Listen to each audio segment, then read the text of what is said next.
We are doing as you can see up here behind me on the wall, we are doing Foundations for a Thoughtful Judaism. This is a curriculum put on by Hartman. It has several different components. The component we're in is called peoplehood. So it's kind of where you start. So I guess talking about what does it mean to be part of the Jewish people? What is this crazy thing called a Jewish identity? What are the ways that that's simple? That means zero ways that it's simple. But what are the ways that it's complicated? And where are we going? Where are we as a community, as a KI community? So I'm really happy to have so many of us here ready to talk about it, because I think it's going to be one of the most important topics for liberal Judaism and liberal Jewish communities for the next 20 to 30 years. And then it'll happen again for the next, generation of folks after that. But we are at a critical juncture. And if you talk to any Jewish professional, they will tell you this. Any Jewish professional will tell you that they are up at night worrying about some of the big questions about Jewish identity, Jewish community, what the future is for Jewish identity. And so we're going to look at where all of that conversation starts. We sent to you at home the texts if you signed up for this class. If you didn't register for the class, we couldn't know to send it to you. If you registered, you got it sent to you. It's in the chat. The link is in the chat. So at home, if you would like to look at the sources, just click on the chat. That opens a separate tab. And then you can just click on that tab at the top of your browser, and it will open those sources for you. And you can come back to us on Zoom if you can figure that out, because that took me about 2.5 years to figure out how to do that. So those of you who are here have a printed copy of the text that we're going to be looking at. So what I love is, folks, I asked last time, who wants text sent to them before you come to class? And a lot of hands went up, right? And then I'm like, okay, great. We're going to, So we sent you the text, but what we didn't send you is any explanation about what the heck they mean. So if you read them, I'm sure you went, okay, that was so helpful that she sent these texts. We have absolutely no clue about what this means. What we're talking about are two kinds of Jewish identity, two ways of really identifying with Judaism, particularly in liberal Judaism, but it also happens in the Orthodox world. There are two ways that we talk about this right now as Jewish professionals, and didn't start now. It's from 20th century philosophy, some 19th century philosophy. Out of those philosophies, we've distilled two terms, two ways to talk about being Jewish. One is a Judaism of being. The other is a Judaism of becoming. So this is the way people are talking about this right now when we talk about Jewish identity in terms of what makes someone feel they're Jewish and what makes them feel like they belong to a Jewish community. Is it a Judaism of being or a Judaism of belonging? And so you're just going, okay, now she's going to unpack those. No, we're going to look one at a time at those. And where are we always going to start our conversation? Where are we always going to start looking at text?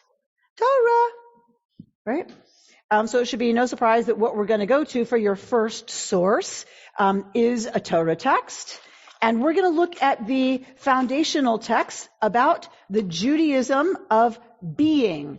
This text is also the text that introduces the Jewish people, the very beginnings of the Jewish people, and they're not the Jewish people yet, right? Okay. So look at your text where it says source number 1.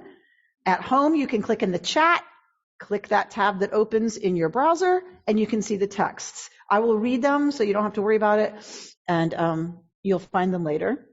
We're going to look at Genesis chapter 12, starting with verse 1. I would have one of you read, but with all this Zoom stuff, it gets very complicated. So I'm just going to read. Vayomer Adonai el Avram lech lecha me'artzecha u'mimoldatecha u'mibeit avicha el ha'eretz asher arecha. God says to Avraham, go forth from your native land and from your ancestors' house to the land that I will show you. I will make of you a great nation, and I will bless you.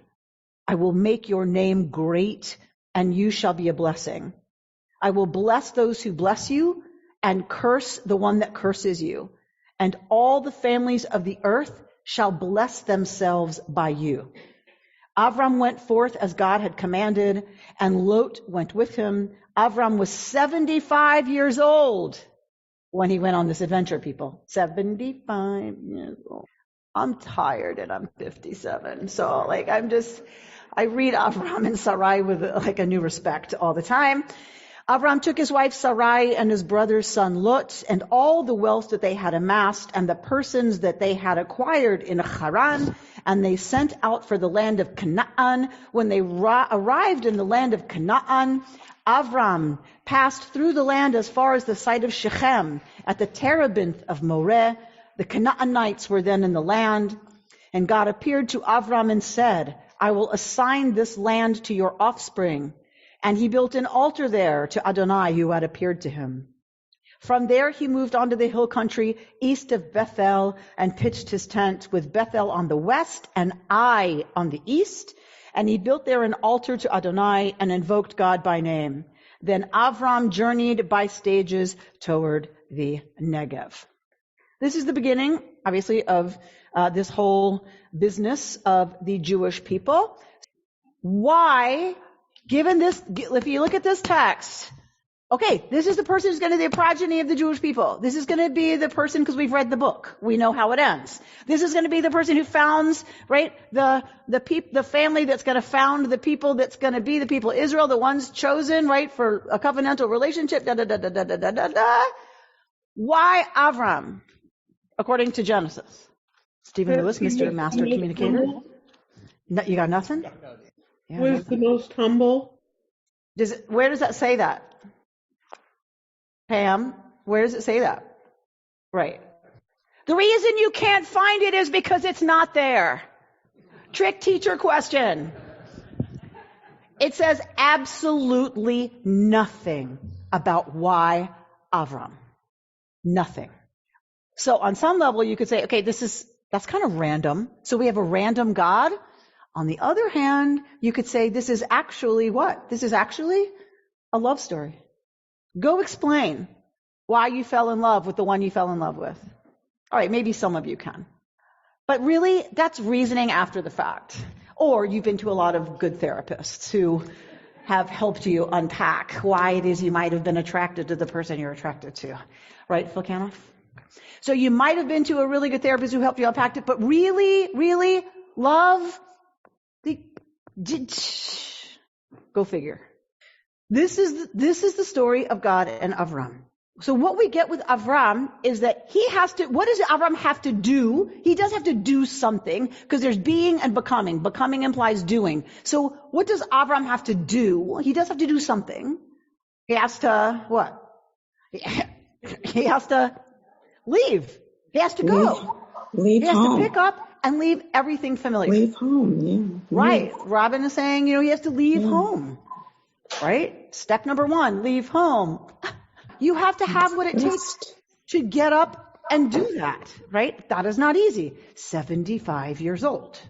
He gets up and leaves home. Leaves not just home, leaves everything familiar. And Torah lists it in order. Your ancestor's house, the land of your birth. So you're leaving your language, your culture, everything, your civilization, everything. So he does have to do something. But what do Abraham's children have to do to be read into this equation? Nothing. Get born. That's right, Faye. That's what they have to do. Get born. Get born to Avram. And then it's iffy for a while about who the mom's going to be, right? Because it's supposed to be Sarai, but it isn't. It's Hagar, right? But then Sarai disavows Ishmael and elects Yitzchak to replace Ishmael as her heir. And so it becomes actually Yitzchak. But the children don't have to do anything. They just have to get born to this family, and they become a part of this business between Avram and Sarai and God. That's according to Genesis. That's our foundation understanding of how this whole business gets started. Avram and Sarai go. They have to actually do something, but not their children. Their children get born into this relationship. They get born into this situation. Okay. So Avram, do we get an idea from Avram that he leaves because he has some idea that God has told him he needs to go out and found and represent in the world? So No. The answer is no. No ideology. None. Does it say, you will now preach that? You will now know that I am, and therefore you will say that? No. It's not here. It is simply about being Avram, being elected by God to follow God to where God says they need to go. And there's nothing that anyone has to do then to be part of this business of the origins of the Jewish people. So really, it's about birth. It's about being born into the family. This is the Judaism of being, par excellence. This is the paradigmatic example. This is where it all begins. This remains really a foundational understanding of what it means to be Jewish. You're born into the Jewish people. Therefore, people who become Jewish, what's the ritual to become Jewish? For men, it's circumcision, right? And what? Mikvah. What is it for women? Mikvah. Why mikvah? Everyone's mumbling. Cleans away everything. Cleans away mostly your past birth. Mikvah is being born again. That was ours. So mikvah is that you are born again. You are born into the Jewish people when you go through mikvah. We shy away from this language because of fundamentalist Christianity. But if we didn't have to shy away from it, and you really want to embrace the Judaism of being, it's a beautiful metaphor. It's a beautiful ritual. It's a beautiful ceremony. It is deeply moving. I am very pleased that my parents took me to mikvah because I was born not Jewish. I'm very pleased that I went through mikvah.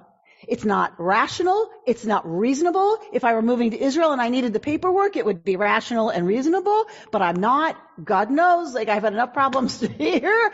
But it's a deeply moving thing for me that I was a part of a ritual that had me burst into the Jewish people. That is a Judaism of being. You just belong to the Jewish people because you're born into it, whether you like that or not, doesn't matter. And then when you convert, you agree to go through the birth waters again to be born into, to be adopted by the Jewish people. Okay?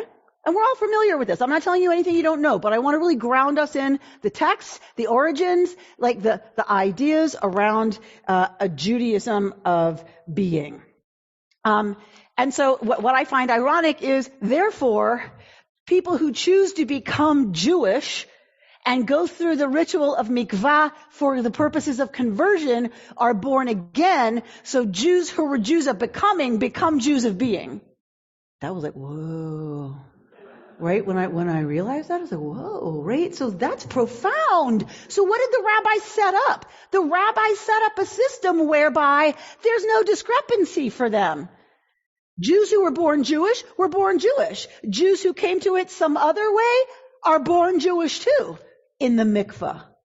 Like, whoa. When I realized that Jews who became Jewish, meaning they were Jews of becoming, in converting become Jews of being, it's like, whoa. And I remember being told in class all the time, people who convert to Judaism, and remember I was raised in a traditional Jewish institution my whole life, they said to us, you can't undo it.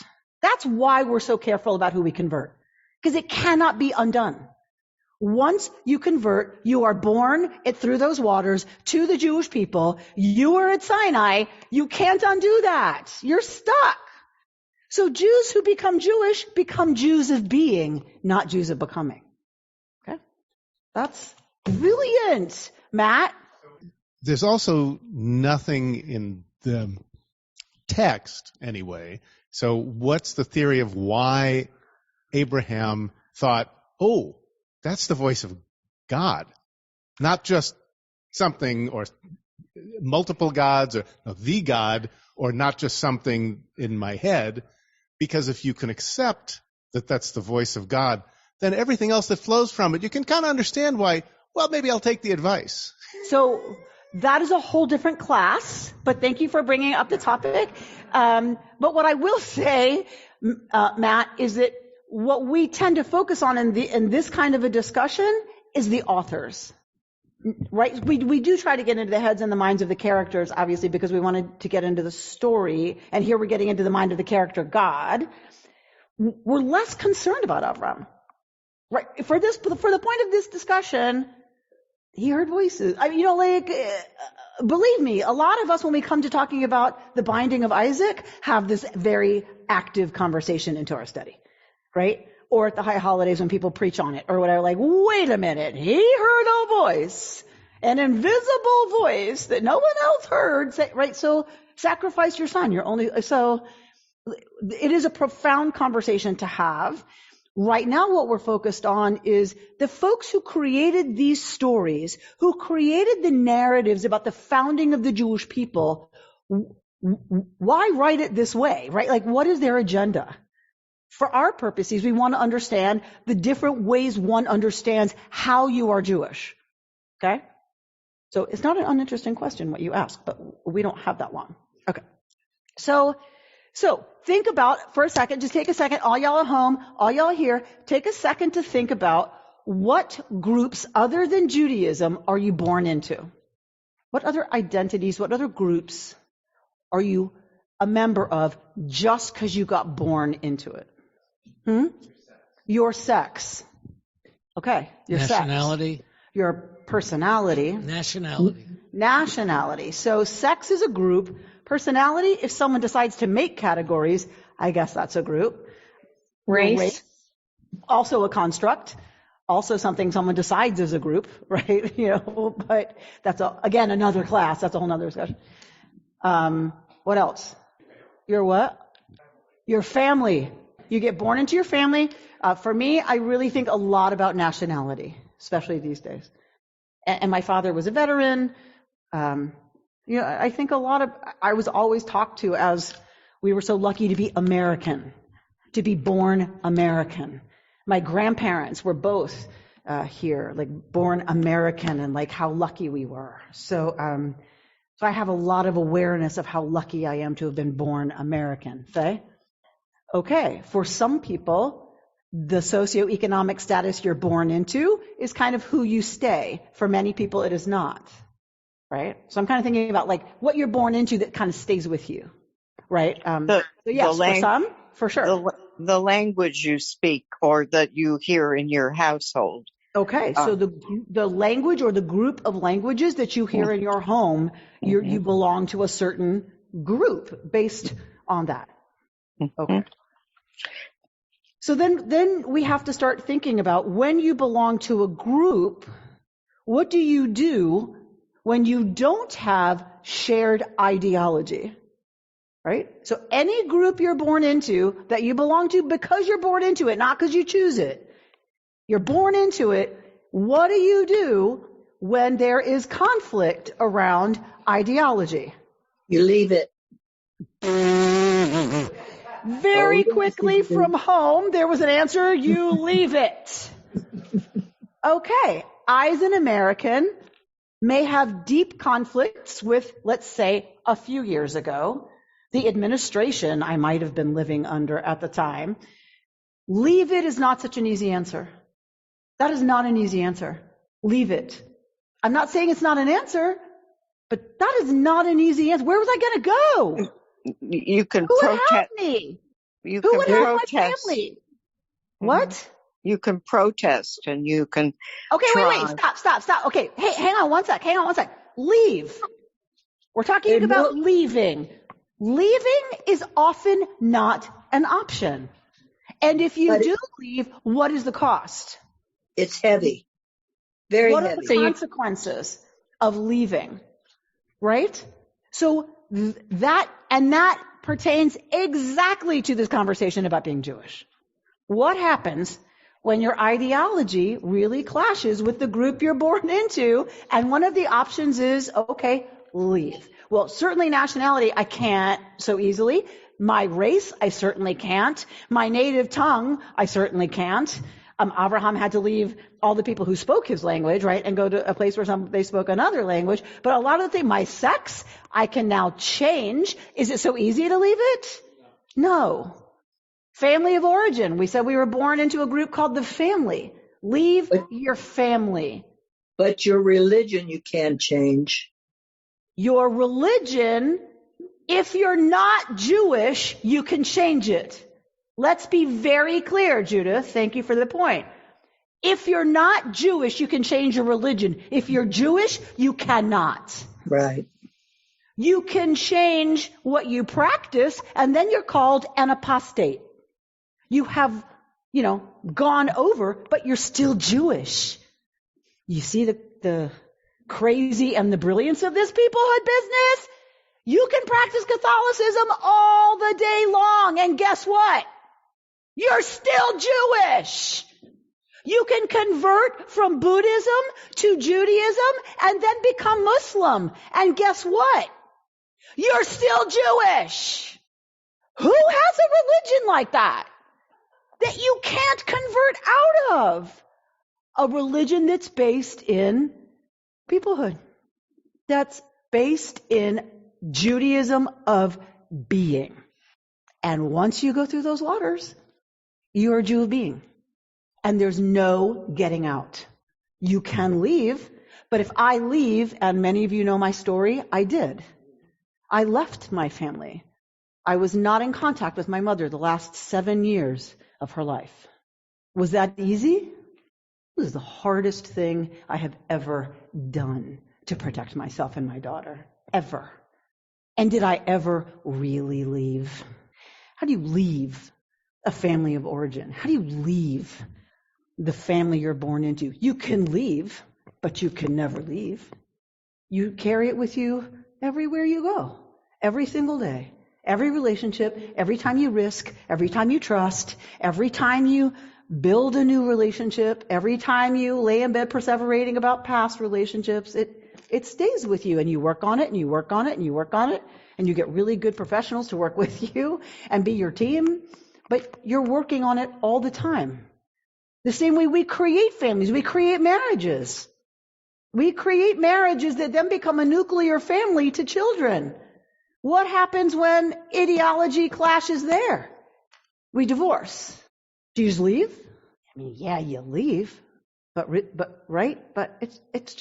it's very complicated, an identity of being, what it means when you have a very serious clash with the real ideology, the philosophy, the lived practice of that group. It's very difficult to leave, and it's often impossible to stay. That's what we're dealing with when we deal with being a member of the Jewish people. Glad you all could come for this uplifting conversation that we're having tonight. You're stuck. Stephen Lewis. Are you saying it's impossible to leave or just difficult to leave? Yes. Yeah, right? So I guess part of it depends on what we mean by leave. You can get out. You can never go back. You can say, I'm never going back and never go back. That's leaving in one sense. In another sense, do we ever really leave the family of origin we come from? Right? Like, even if I never talk to them again. You can't change history. I can't and I can't change what I belong to that I now have quit, but it's still my mother. Even if I don't talk to her, she's still right? I still have a mother, right? And so that's why I said, yes, you can leave, and then do you really leave? I'll leave it to the therapist to go into much more detail about that. I can only talk from the lived experience, and that is that you can't ever really leave. Certainly. You can leave, you learn to work with them. You learn to hold them differently. You learn a different perspective. If y'all can raise your hand on the screen, that would be super helpful because it puts you to the left corner, and I will see the hand raise thing. So that would be super helpful if you can do the hand raise thing. Thank you, Judith. What was I saying? That you never really leave certain aspects, right, of what shapes and forms you, that you still have a relationship with, even if the relationship is, I choose not to be there. Right? Like I once had this argument with somebody who came here to synagogue and said, well, I'm really no longer part of the Jewish people. And I said, yes, you are. And it was a young adult, maybe 21, 22. And he said, and his family was from KI. And he said, no, I'm not. I said, yes, you are. he said, you don't get to decide that for me. And I said, oh, I so get to decide that for you. I get to decide who's a Jew. You can decide never to come home. That's your decision. That does not mean you are not our lost child. That does not mean we won't grieve your absence. That means you're a Jew to us. Well, how can you impose that on me? I said, who chose your name? My parents. Oh, really? So they chose your name. They imposed that on you. They imposed an identity on you. That's what we do to beings that we love who belong to us. We impose an identity on them. They can reject it. They can change it. They can legally have a new name on a new driver's license. And we were talking earlier about all these staff people who get married and change their names. It's like pain for the rest of us. Like you can change it, whatever. But you have an identity. You don't get to tell us you don't belong to us. We make that decision. You get to make the decision never to walk through these doors again. Judith? Yes. I think we can leave it, but it never leaves us. Yes, that's what we were saying, I think. Joyce? So in defining leaving, there's physical and psychological. And really what you're saying is you might leave physically, but it will never leave you and you will never leave it psychologically. Right. So it's the therapist, right, jumps right on those distinctions. And I think maybe on some levels psychologically, we move on and whatever. But yeah, on some levels, it's a part of our identity. It's a part of who we are. Jeff? I brought up a conversation once before, and it reminds me, and I mentioned that I lived in New Mexico once next to the Taos Pueblo and hung out with the Indians. And it's what I think I'm proud of with Judaism is my tribal dedication, the tribes of Israel, our backgrounds. And those roots are so deep. I mean, you can take a plant out of the soil, but the roots got to come with it if it's going to survive. And our roots will stay with us, if that makes any sense. It does. It does. Thanks, Jeff. All right, let's look at source number 2. Oh, sorry. Go ahead. All right, sorry. We got to have a microphone for you so that folks at home can hear you. There's another strategy when you're at odds with your group, which the Jews have had to use, which is assimilating, which is kind of leaving without leaving. Assimilating, what do you mean? So, I was thinking, like back in the 14th century when in Spain, when they had to pretend to become Christian or Moorish, or during Germany when they had to pretend to become Gentiles, or when they came to America and wanted to assimilate and be real Americans. So that's also sort of leaving your identity, but not quite. So I wonder, though, if assimilation is a way to accommodate pretending to leave. Yeah, right? That's a very interesting category. What does it mean when you're not really trying to leave, but you need to pretend to leave, so you have to act all the time as if you've left? And the problem for the Jews that you just put your finger on is that too often pretended assimilation became actual true disaffiliation from the Jewish people. It's a tragedy that's the other side of the incredible blessing of the Enlightenment and modernity for the Jewish people that you've identified. And if we drill down all the way to what we've been talking about, it's also very complicated. People who come to me who are not Jewish, and they find they have 2 Jewish grandparents, which means their parent was born to Jewish parents who assimilated completely. They weren't raised as Jews, and then they find out they had 2 Jewish parents on one side, and they're like, I'm half Jewish. Like, what does that if we take a Judaism of being seriously, what does that mean? And they hear it. They hear you're born Jewish, you're born Jewish, you're born Jewish, you're born to Jewish parents. When they find out they have a Jewish parent, they're like, well, what does that mean for me? Right? And it makes this discussion very complicated of identity. Right? Okay, let's look at text number 2. So this is the 20th century theologian Michael Wishograd from a work called The Body of Faith that Hartman's bringing forward to kind of discuss in a more modern context. We jumped from 1,000 years ago to the 1983 All right. The foundation of Judaism is the family identity of the Jewish people as the descendants of Abraham, Isaac, and Jacob. We'll add Sarah, Rebecca, Rachel, and Leah. Whatever else is added to this must be seen as growing out of and related to the basic identity of the Jewish people as the seed of Abraham, elected by God through descent from Abraham and Sarai. This is the crux of the mystery of Israel's election, which is funny because it sounds very Christian to me, right? That language sounds very Christian to me. Seen through the eyes of, this is clearly very dated, seen through the eyes of man, a divine election of a group defined by some ideological criterion would be far more plausible. It would have been far more understandable that God had elected all those who feed the hungry and clothe the naked, or if our sensibilities are more contemplative than active, all those who have grasped the absolute or who have achieved nirvana. These are accomplishments of individuals and reflect unusual endowment or effort or both. But being born into a particular family is hardly an achievement for which anyone deserves either credit or blame. God chose the route of election and of the election of a biological instead of ideological people because this was God's free choice. Rarely has any theology come to grips with the contingency that follows from God's freedom. It would have made a lot more sense. Choose the strongest group in the region, given that it's a rough region and a rough time in human history. Choose the most compassionate, kind, and wise people and have them follow and become the group that is the elect group. To have an understanding of a God who freely chooses a biological basis for belonging is a little crazy. So I think what Wishengrad is pointing at is, what does that say about our understanding of God? We say God wants us to, and we're going to follow up with that, what God wants us to. That's not our story of how it starts, and that's not the story of who God chooses.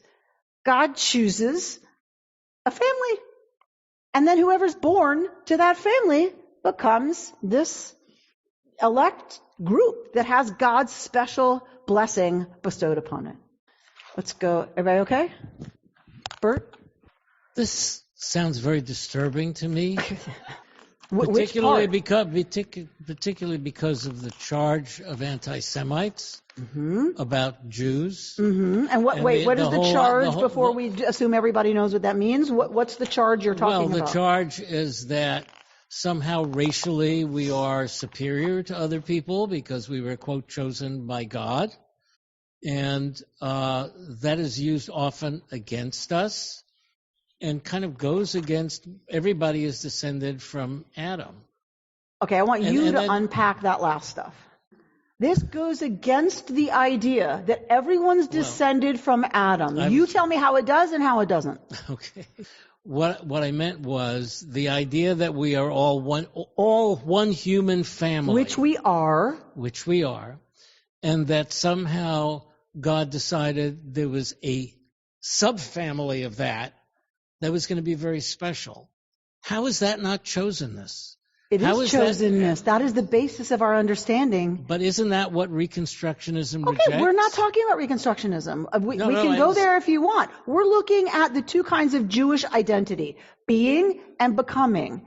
The classic Jewish understanding is a Judaism of being, and then we'll talk about a Judaism of becoming. Then you can weigh in on what you think Reconstructionism has to say about that discussion, right, between those two, right? Yeah? All right. So I'm going to say a classical Jewish understanding of a Judaism of being does not go against the idea that we are one human family. Why and how can I prove that? Because there is the covenant between Noach and Noach's children, humanity, and God. There is a covenant in place from Torah between God and the children of Noach. So that's in place. Yes, but do you have a favorite child? Everyone does. No one likes to admit it. Right.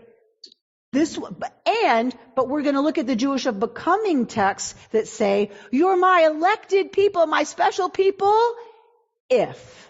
I understand that. Right? So we're gonna now look at the like conversation. Eugenics. Huh? This is getting to like eugenics, what the Nazis charged. Okay, so wait. Biologically different from everybody else. Okay. So this, because it's been used against us, does not make it something that has not been informative for us about identity. So someone could say, because you were born into whatever, pick a genetic marker, you are less than or you are better than, and therefore we hate you. You can do that with any race. You can do that with any biological basis for anything. Because the Nazis used it against us doesn't mean it wasn't a very powerful understanding for us about what it meant to be part of the Jewish people, how you got there, can't leave it, right? And then we have certain privileges and obligations that go along with that belonging. All right, I think Marty wants to say something, if you would bring the microphone. But Christians broke away from the Jewish sect and are therefore also the children of Abraham, because biologically they're the children of Abraham. They were descendants of children of Abraham, whether they were Christian or whatever religion they went into. Judaism would argue they are not. So they're all Jews. They are not the children of Abraham. But yes, pagans who became Christian were not the descendants of Abraham. Most of the Christian world were converted pagans. They were not the children of Israel. They claim they're descended from Abraham. They are not, says Judaism. Judaism says they were born pagan. They were born whatever. They converted to Christianity. Christianity wants to read itself as the new Israel and the descendants of Abraham. They are not, according to a Judaism of being. Right? But see how we are so in a Christian culture that we're like, but wait, they're the descendants of Abraham too. And it's like, no, they're not. And we don't want to say that very loud. Like in a Christian country. So we've been taught we're all children of Abraham. Not according to a Judaism of being, we're not. Only the descendants of Abraham and Sarai are. Only genetically Jewish people are. Not people who join Christianity. Barbara? So I have a memory that you once said in Torah study. I hate when things start that way. No, I don't think this will complicate things. You said it's like maybe I'm paraphrasing and I've got this wrong because it was a while ago. It's like a radio station. Maybe God, the character of God, was broadcasting this invitation to many people, and Avram was the only one who said, this is a little crazy, but okay, I'll do it. Right. So there must be some, right? Yeah, I probably said that. Thank God. That is a classic, especially Neo-Aristotelian and Neoplatonic idea of prophecy or God speaking to someone, because Neoplatonists and Neo-Aristotelians could not have a God that changes. So it couldn't be a God who's talking 1 second and wasn't the second before. So how could God speak? That's a change in God. You can't have a change in perfection. So for a Neo-Aristotelian like Maimonides, that's where that comes from. The signal is always going out from the unmoved mover, the unchanged changer. God is perfection, perfecting itself, thought thinking itself all the time. Nothing changes. What changes is the human being, and something changed in Avram that allowed Avram to tune to the station that picked up the signal. But that's where that comes from, is a medieval need to interpret Torah through the lens of Neo-Aristotelianism and Neoplatonism. But if Avram had the ability to tune in the signal, maybe biologically the thinking might have been of God. I don't know. But maybe it's his descendants. So it's kind of like theological Darwinism is what I hear you proposing, right? Like, well, if Abraham was the only one who could turn into the signal, that's the family I'm going with, because those genes are clearly ones that can hear me. That doesn't sound so good, but yes, that's what But it makes sense, right? It makes sense. Like, I mean, I'm an anthropologist. I love Darwin. Like, I love the idea that what helps us survive is what carries on and carries forward. Whether it's good or bad is irrelevant. It's what helped us survive in one situation. The question is, does it help us survive now? And I think I just opened my own can of worms that I'm going to leave very quickly. All right. So if we belong to many different groups, we also have to, as we said, hold what happens when we have real questions and real issues with that group. We're going to look now at a discussion of the Judaism of belonging. Let's look at text 3, source number 3, Exodus 19, 1 through 6. On the third, we just read this last week, by the way. We studied it in Torah study. On the third new moon, after the Israelites had gone forth from the land of Egypt, on the very day they entered the wilderness of Sinai. Having journeyed from Rephidim, they entered the wilderness of Sinai and encamped in the wilderness. Israel encamped there in front of the mountain. And Moses went up to God, and God called to him from the mountain, saying, Thus shall you say to the house of Jacob, and declare to the children of Israel, You have seen what I did to the Egyptians, how I bore you on eagle's wings and brought you to me. Now then, if you will obey me faithfully and keep my covenant, you shall be my treasured possession among all the peoples. Indeed, all the earth is mine. But you shall be to me a kingdom of priests and a holy nation. These are the words that you shall speak to the children of Israel. And then we get, right, the words that God speaks to the children of Israel, which are the Bert Kleinman favorite, the 10 Commandments, right? And then some stuff after the 10 Commandments, but, right, if you will be to be a treasured people then, and we get, I am Adonai, you shall have no other gods before me, honor thy father and thy mother, do not steal, do not kill, no pulling ponytails, no taking stuff that's not yours, right? No, right, so we get all of these, like, commandments, which means somehow now something about this situation has changed. Sinai changes the deal. Sinai is now another way of understanding what it means to truly belong to this people. And that means a certain way of behaving, a certain way of living. And that is a Judaism of becoming. It's about the person you choose to become. And if you become a person informed by these values and you live your life that way, then you are a member of the Jewish community and of the Jewish people. Or not just then you as an individual, or y'all as a collective are my treasured people if you live by these values, if you live by these morals, if you live by these ethics, if you live by these laws. So a Judaism of becoming is a collective defined by particular behaviors, values, and beliefs. I'm reading now from my Hartman's teacher guide.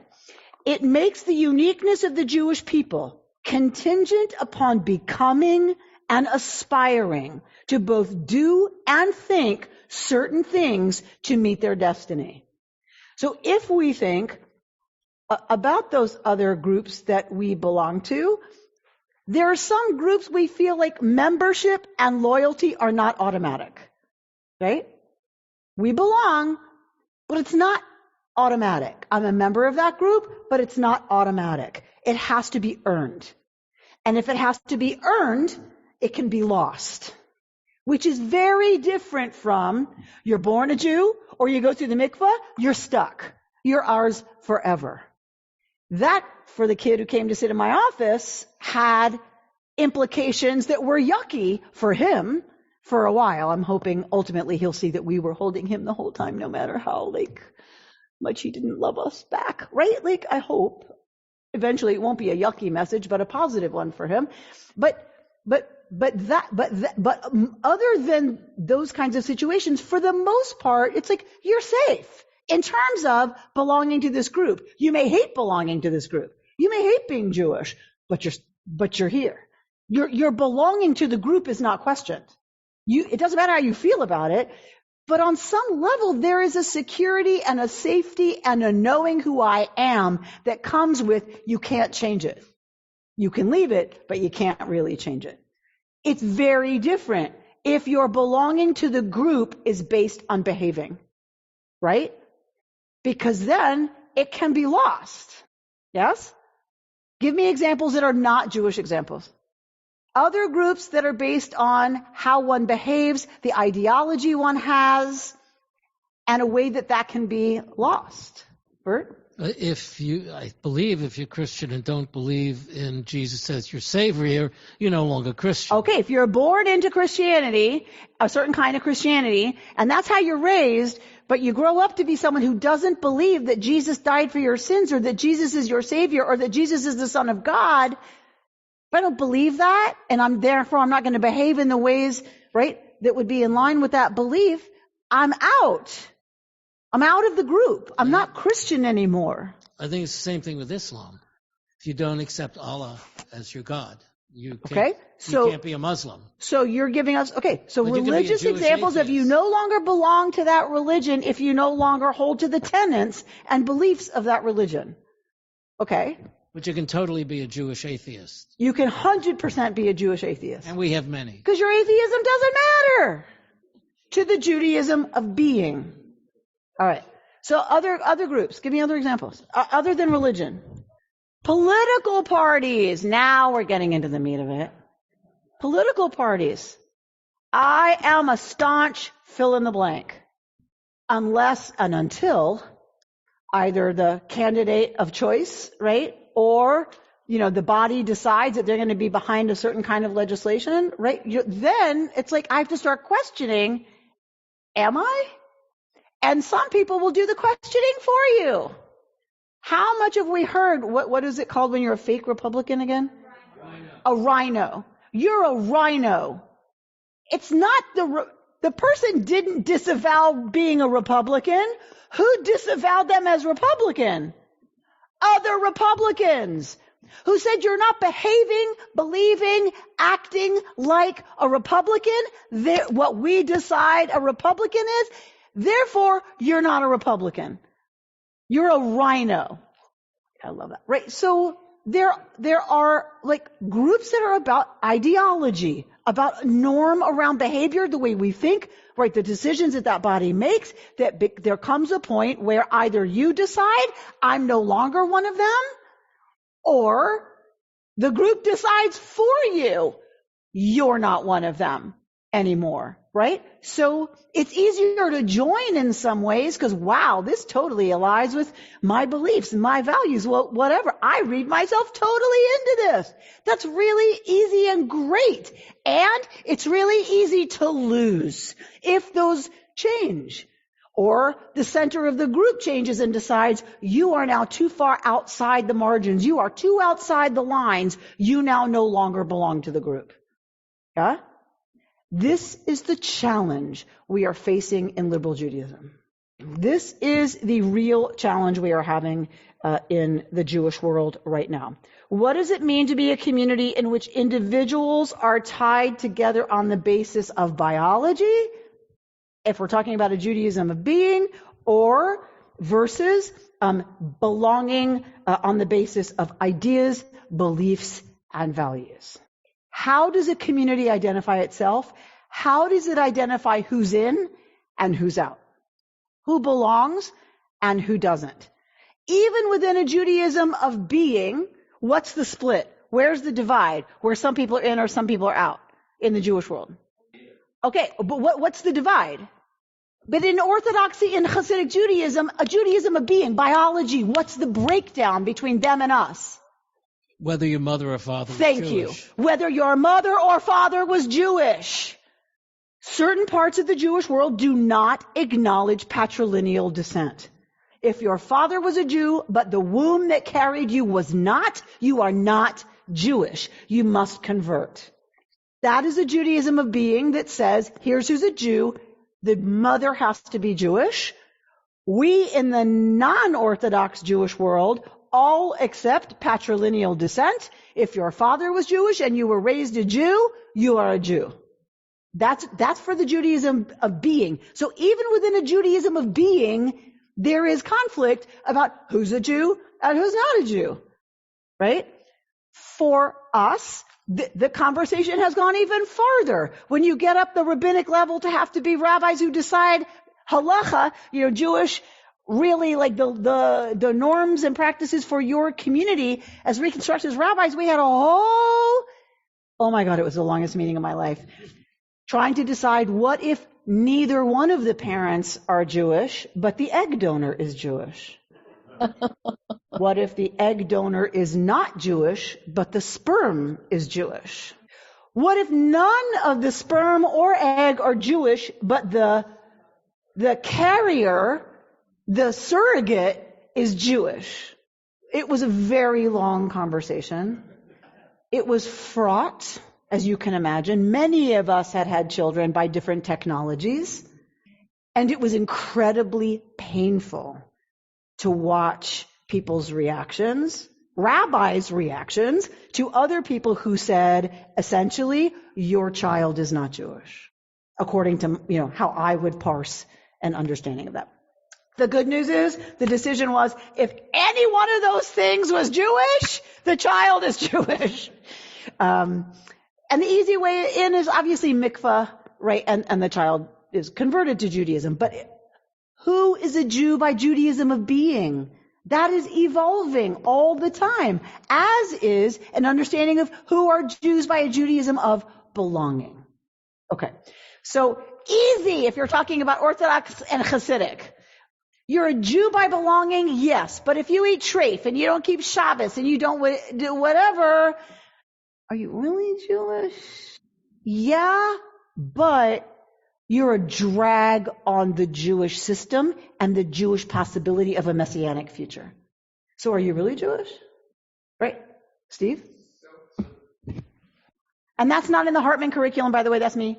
That's me. So that's all me. Is this that. Part of the list of disqualifications that the right wing in Israel is now imposing? Because you didn't mention gay people. I mean, there is a list, isn't there, of criteria that they're saying these people are not Jewish? No. Yes, but if we're talking about in America, if you're gay, it doesn't matter. You're still a Jew. You're just sinning a lot, like every day. When you brush your teeth, you're sinning. Right, but didn't they say in Israel that... So that's a whole nother conversation. Okay. Who they recognize in Israel as who's a Jew, by what standards, right? What are we talking about? The law of return? That's a different standard from, right? If you're in Israel and you're born to Jews, you're a Jew, period. Doesn't matter if you're gay. That has nothing to do with it. You are a Jew. I don't know where you're reading that, but I want you to send it to me, because now I'm like freaking out. Like I wasn't freaking out about Israel enough like before. But I don't know what you're referencing. If you're talking about Haredi Judaism and all of that, they're going to kick you out of the community. But you can't become an un-Jew that I know of. So if that's happening, I really want to know what they're basing it in and what that means, because I don't know about that. Okay. So I'm admitting my ignorance. I really don't know, but it's horrifying. Now, it might be about the law of return. If you want to come back and you're gay, well, we don't want you, so we're going to figure out how to get rid of you. So are you not, you're saying you're not Jewish? That person is not Jewish? I don't know. But that's all I can imagine it's about is the law of return. Okay. If you're born to Jewish parents, if you're born to a Jewish mother, you can be queer as a $3 bill, and you're still a Jew. So I just don't know where that would, you know what I mean? I'm not sure where that's coming from, but I would not love to see it, but I need to see it. All right. So if we are talking about, let's look at source 4 and then we'll go on. So we want to close out with source 4. Emma Green.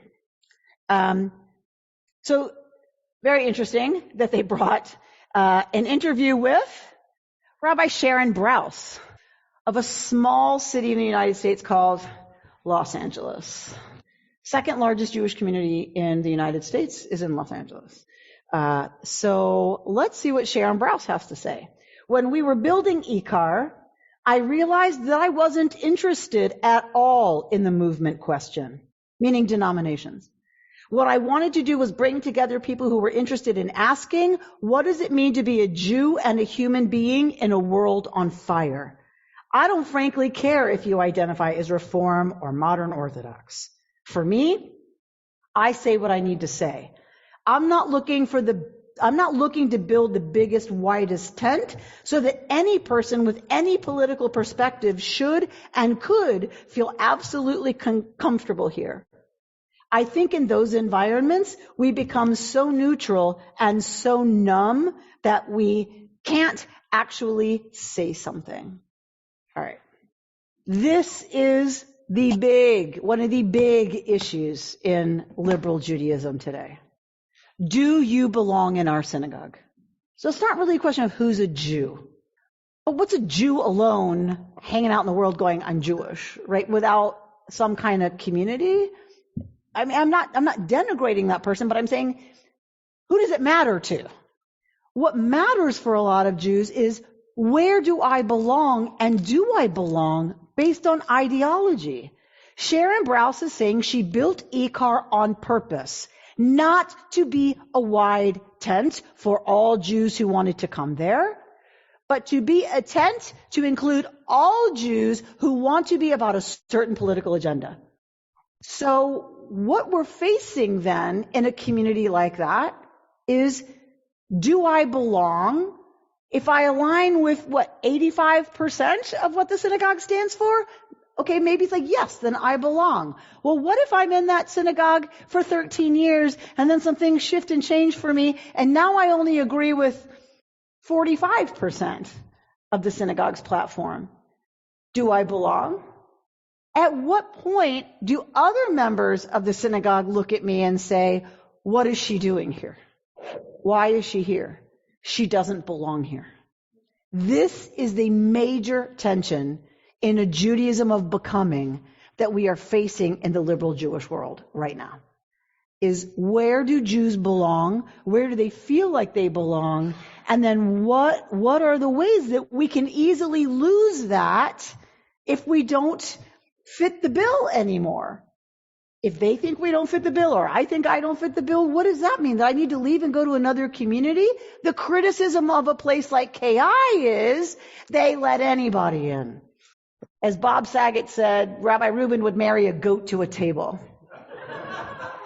So it was funny and a comedian's way of roasting Stephen, but it was really a statement about what they say about us. At KI, yeah, they hold wedding ceremonies, marrying a goat to a table. Meaning anybody can go there. Anybody is considered a Jew. Anybody can be read in. And the tent is so wide, they can't say anything about anything. Because the tent's too wide.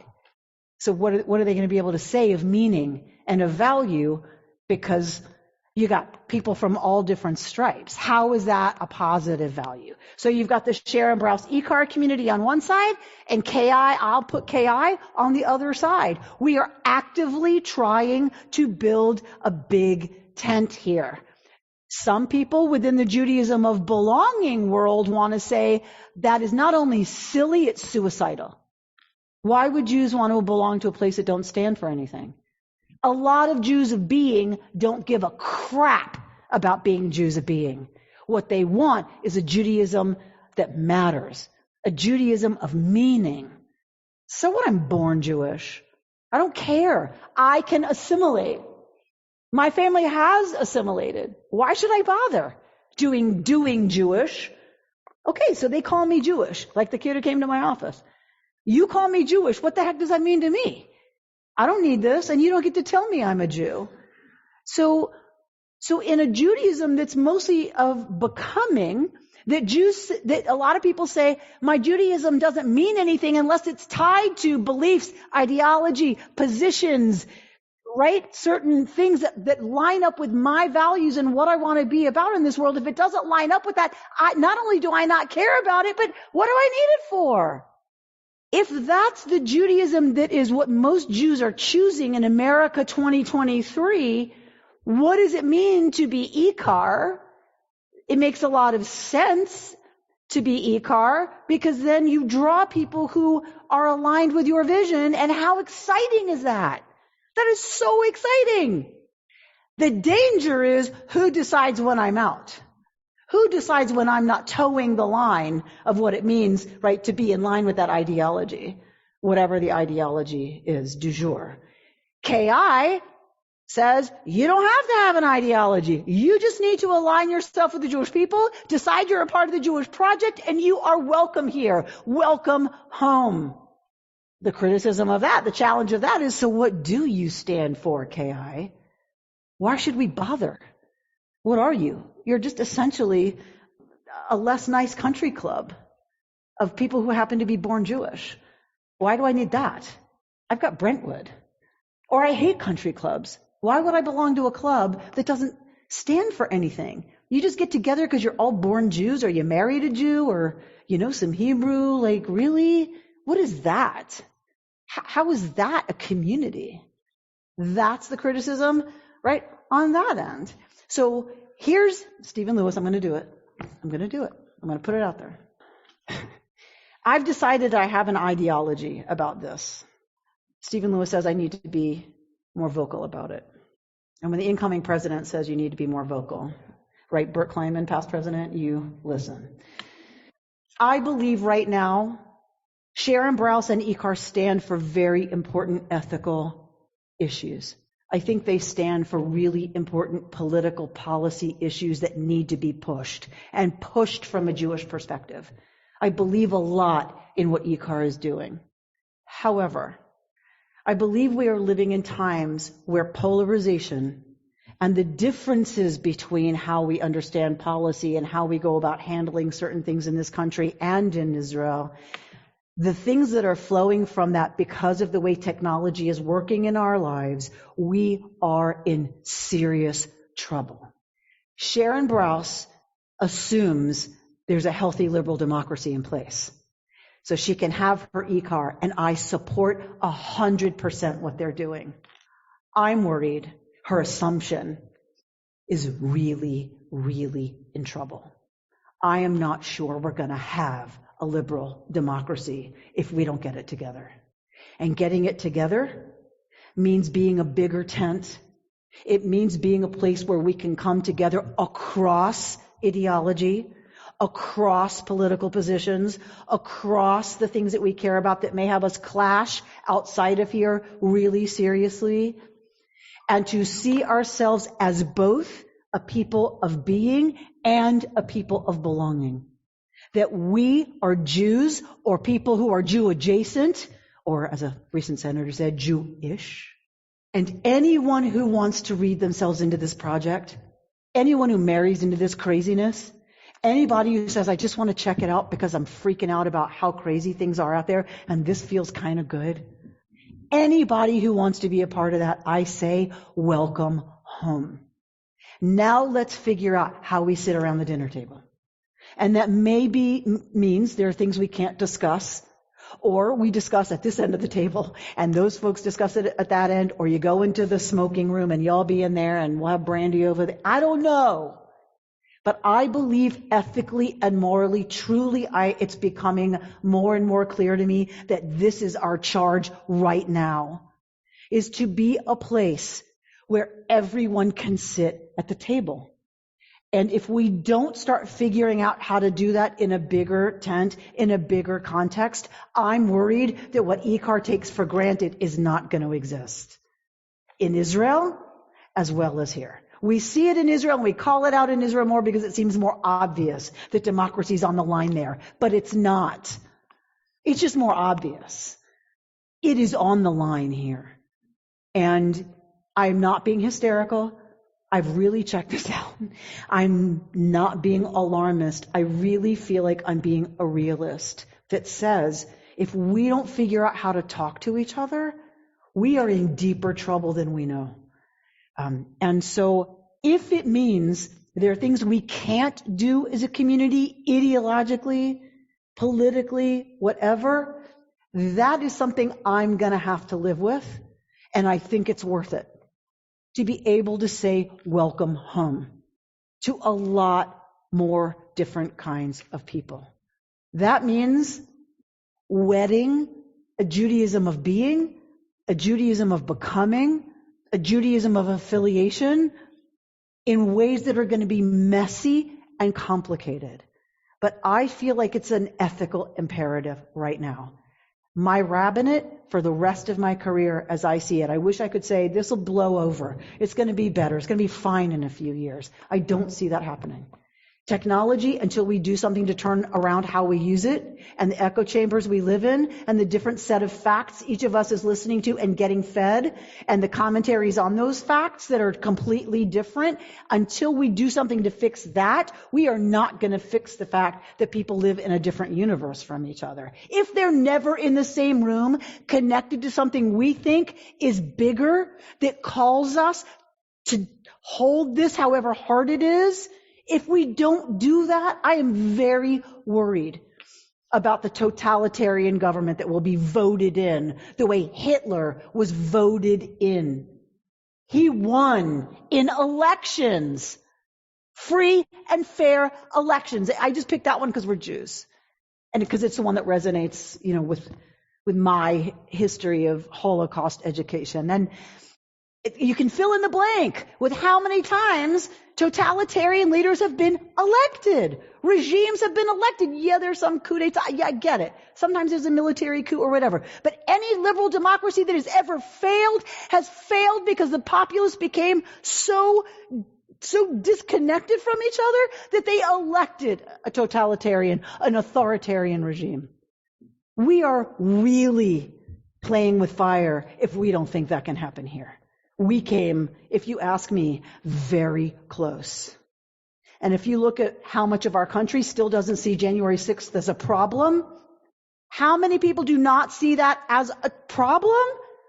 We are still precipitously close to a place none of us want to be as Jews. Because the only hope Jews have to thrive is in a liberal democracy. Let's be very clear. It's the only place we will thrive. So, I will accept the criticism leveled at folks like us who are about building a big tent. I accept it. I totally get it. We can't do everything. And so, yes, there's things about being a place that's about Judaism of being and Judaism of becoming and Judaism of affiliation with the Jewish people that makes it very messy and very sloppy and ideologically not sometimes so very effective. But I think the message of you're welcome here, I don't care who you are. Other places are talking a lot about what does it mean, Jews of color, trans Jews. Guess what? At KI, no one cares. The good news is no one cares here. If you're a Jew of color or you're a trans Jew, we have B'nai Mitzvah for teens who are gender non-binary. You have a lesbian senior rabbi. No one cares. You don't get that many places.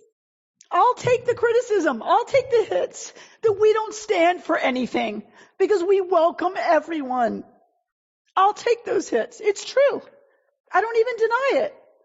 But in this world right now, there are so many people who need shelter. There are so many people who are lonely just by living an American life. So cut off, so lonely, so depressed, so looking for a way to give their time and talent and energy and personhood to something bigger than what's on Netflix tonight. And I love Netflix. Believe me, I say it because I'm an addict. If we're about that, okay, bring it. Bring the challenge. Because I see what it does for our kids. I see what it does for people of color coming in. I see what it does for queer people coming in. I see what it does for intermarried couples coming in. What it does for people with no faith who go, I don't know why this speaks to me, but it does. I thought I didn't need this, but it turns out I do. If we can be a place that can hold all of that, I believe that is one of the only things that's going to challenge what's going on out there that is tearing us apart. So I'm with y'all in trying to figure out what that means, what that looks like. That you're here is really important because we need to talk about it. We need to really reflect on it. We need to think about who we want to be so that we can articulate that and do it proudly or say, I'm not sure, we're doing something that's a little crazy. Like, that's okay too. I'm not really sure, but I don't know. We're thriving. We're growing. We were at 860 something. We're now at 870 something families. We are growing. In the last 2 years, we've had over 200 families, brand new households join KI. It tells me we're doing something that's speaking to people in a way that I think is not only just what they need, like, okay, give them a fix, right? We're doing something here. We're building something here that is another model, and counter directly to a lot of what we are getting out there in the world that is dividing us and tearing us apart and leaving us anxious and depressed and without hope. So thank you so much for helping build this. Thanks for throwing your lot in with this crazy experiment that is KI and this Jewish community. And we are so grateful for all of you who serve in leadership, who, just by being here, like, keep this place, the amazing place that it is. Truly, thank you all. I look forward to seeing you next time. We will send you the texts. Any of you who have registered for the class, we will send you the texts for next class, and we will hopefully have another discussion of meat and value.